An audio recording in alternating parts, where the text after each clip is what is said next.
بچے کا دماغ کمزور ہے، یاد نہیں رہتا اس کو، سبق یاد نہیں کر سکتا وغیرہ، تو اس کے لیے یہ کہ کھٹی چیزوں سے بچے. اور بھی کئی اس کی مطلب یعنی کہ صورتیں ہیں دماغ کمزور ہونے کی، عقل کند ہونے کی، تو ان چیزوں سے بچنا بھی فائدہ دیتا ہے.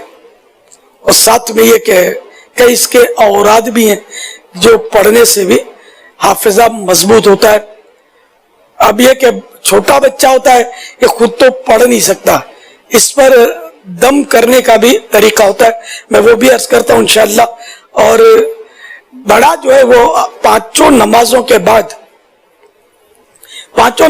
بعد فرض سنتیں وغیرہ پڑھ کر یا عالم یا علیم یا حافظ یا حفیظ یا ناصر یا نصیر 5 بار یا 7 بار یا 11 بار پڑھ کر اپنے سینے پر دم کر دے.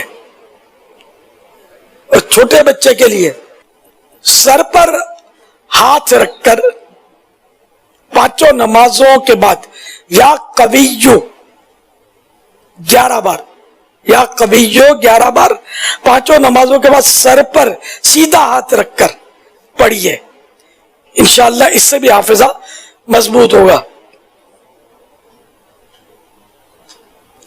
رات کو سوتے وقت یا ذل جلال والاکرام 3 مرتبہ پڑھ کر باداموں پر دم کیجئے.